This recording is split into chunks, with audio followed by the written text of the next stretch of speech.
Hello, Kansas and Western fans.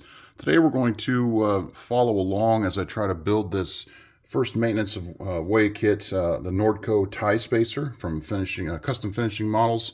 And this is the photo of what the model looks like. And then there's a prototype there with the guy operating it. Not a super large kit by any stretch, pretty basic really. The machinery itself, as you can see there, it just spaces the ties properly. This is the bag full of parts here. So for a first attempt, I think this is the best option I can choose from the collection that I have. So we're going to give this a go and see how it works out. All right, so I've got all the parts separated from the few sprues that there were. Some were just individual already. Had to go through and clean a lot of burrs off. One of these files, jewelry files, is very helpful for that. Otherwise, I've got everything cleaned up. And I also, in the instructions, it says to wash everything with soapy water. I guess there's some kind of oil residue that's left over from the casting process. So that's all done. Got some little tiny labels here that will go on there. There's some wire here, and I think this is meant to be used as the hydraulic cables. I haven't got that far through the instructions yet. But one thing I did find was that the instructions were incomplete. I was reading them over, never done one of these kits before, and I get to the bottom and it just kind of ends.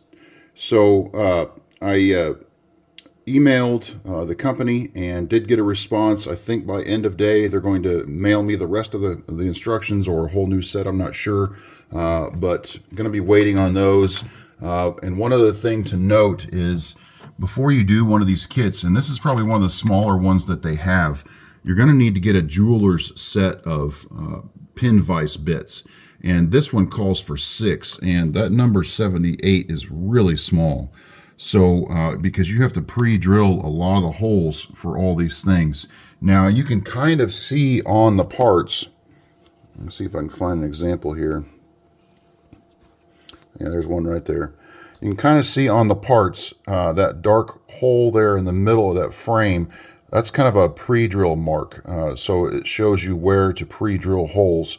There's some other ones there. I think that's one there towards the bottom of that motor engine, I think.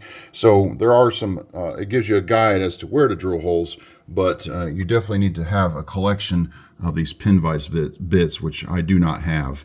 I've got a few, but they aren't marked as to what size they are. So I've found those on eBay or on Amazon easily. They're on the way, and until they arrive, I am paused on my work. So stay tuned. We're going to be right back. All right, I received my instructions, a new set of instructions from the manufacturer. Unfortunately, it was the exact same page that I already had. So I'm not sure what happened. If the instructions really do just abruptly end there.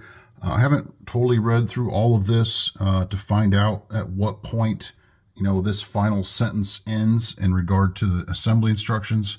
So I'm just going to go ahead and get started and see how I end up. If I still have some trouble, then I'll have a more specific problem to report to the manufacturer in terms of what I still need to do. Otherwise, I might have so much of it complete that I might be able to figure out on my own. So I'm not going to worry about that. I'm going to get started. And I also mentioned that I needed to order some jeweler's pin vise bits. Those have arrived in the mail, and I think Try Goglin again, his channel, he had this exact set. So I was able to find those pretty easily through a Google search. Actually ordered from a jewelry tool company out of Missouri, I think is where these came. And you can just see how tiny some of these are. That number 78 is right there. And I mean, we're just talking like, I don't know how I'm not going to break these by using them. So obviously I'm going to be very careful because these are extremely small. So now that I have everything I need, we're going to get started. And the instructions say to drill all holes first. So we're going to get started on that. Okay, so I wanted to check in and share the progress that I've gotten done so far on this kit. As you can see here, I've got axles installed with wheels on the base of this little cart. You can see there holes that have been drilled out. I've got the roof with those pilot holes drilled out. This is the motor where I've got a couple pilot holes drilled there for a filter and a smokestack. And we've got some of the tiniest holes I can imagine ever drilling into anything drilled into these parts here. You can see, if I can hold this right so you can see right there, the ends of that, and there. And then these parts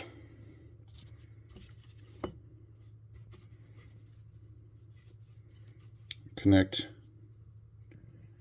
here to that. What we're looking at here is that's the portion of the machine that actually spaces the ties. You can kind of see the little grab fingers there as they space the ties properly. These fingers slide back and forth on this rail, and so they're adjusted in the ballast by the operator there. So that's what those things are there. And then this is kind of the back frame here. You can see there's the operator seat, and I had to drill these holes out through that frame all the way through there on either side. So what we're getting ready for now is basically assembly of the main part here.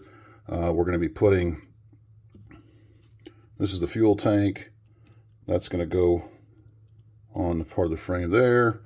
And then we've got the motor that connects there. And this part of the framework will sit here.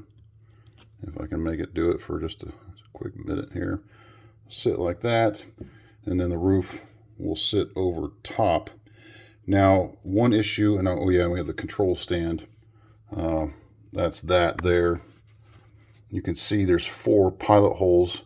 I think there's actually supposed to be 6 somehow, where hydraulic hoses will hook up, and then the control stand sits right here, more or less, you know, straight up and down, obviously. But that's kind of the mess as it looks. This is a pivot stand. This machine has the ability to press down on the ties and then rotate itself to turn on the tracks. I think a few of those machines have that capability, so they can run in different directions. One problem I'm noticing, though, or have noticed, is I don't have enough brass wire. And what we're talking about here is these 4 posts that hold the roof over the controller stand. There's not enough wire for that. So I guess I'm missing parts. There's also not a piston rod for either side. You're supposed to make a piston, and I think this brass here is for the piston, but there's no rods. And I would think maybe I could use some of the wire that came with the kit here as a rod, but it's supposed to have a loop end to connect to this here, and so that part is not with the kit. So I think I have an incomplete kit. I need to speak with the manufacturer again about that, and also about the fact that we have incomplete instructions, which doesn't even mention what I'm supposed to do with this wire. I'm pretty sure it's for the hydraulic hoses. That way there's the wire maybe allows it to maintain its shape to some degree, but there's no mention in the instructions at all about the wire or the hoses. So I know I'm missing instructions, so it looks like I'm not gonna be able to finish this kit right now, so I'll have to check back in once those parts come in. I don't want to proceed any further in case the hydraulic hose parts, you know, go in at a certain point. I know that at the bottom of this cart, I'm supposed to drill multiple holes. You can see the pilot holes there, but I'm not sure if they're supposed to go through the floor. I'm guessing that they might.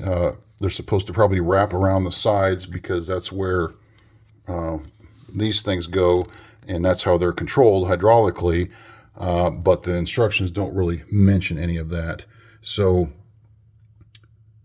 more to come. I'll have to check back in when I've got the parts and instructions necessary to finish this. All right, so here we have the kit as far as I've gone with it thus far without the extra parts. What is left to be assembled is this center frame with the seat there, and the roof and the control panel. Here are the parts that I have left. That's the control stand there. I still have these hydraulic tubes to add to the sides there. You can kind of see where they catch on there, and the roof, and that's the rotating pad that mounts underneath centrally. I communicated with the manufacturer, and he insisted that this page is the only page of instructions, even though at the end it ends mid-sentence. And you could say that maybe he just didn't put a period, but he's got periods on the ends of every other sentence. And the fact that he doesn't mention how to install any of these hoses. I mean, you can see where they connect on parts, but there's no way to know how it connects to anywhere else. And I mentioned that there were pre-drilled holes on the bottom, and you can see them there, but it's unclear. Obviously, I wouldn't think you'd want the hoses to stick out the bottom, because they would get hung up on any debris on the track. So I don't know if I'm supposed to drill those up through the floor, but then it's going to come out right underneath the seat. So that's unclear. And without the instructions, I don't really know how to proceed with the hoses, which is kind of sad, because these maintenance of way vehicles are fascinating to see because of all the hoses going every different direction. So here's what I have for photos that he included with the instructions. They're black and white and pretty grainy, so it's kind of hard to make out much detail. I'm going to have to see if I can't find another better photo somewhere.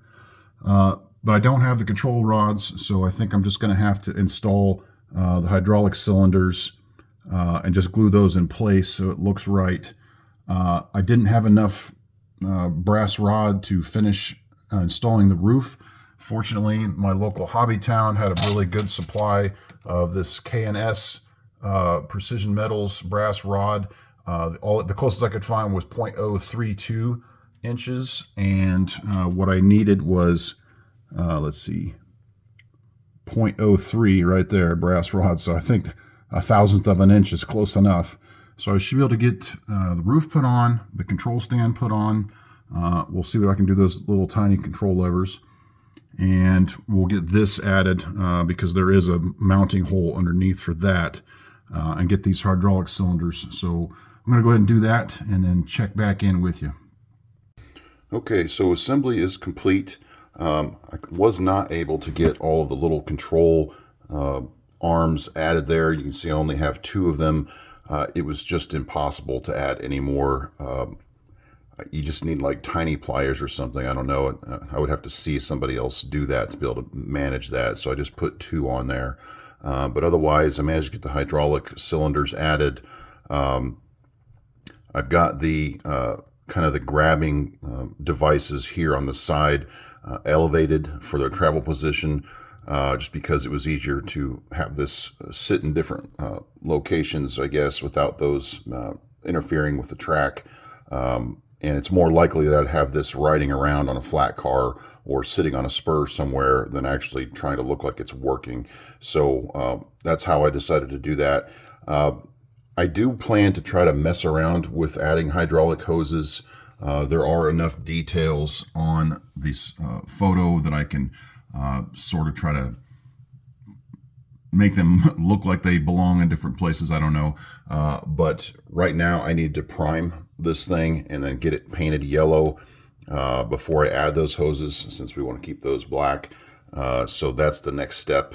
We'll check in here after I get the primer paint on. All right, I've got this sprayed with a primer. The coverage is excellent. It's the first time I've ever used this Tamiya surface primer here.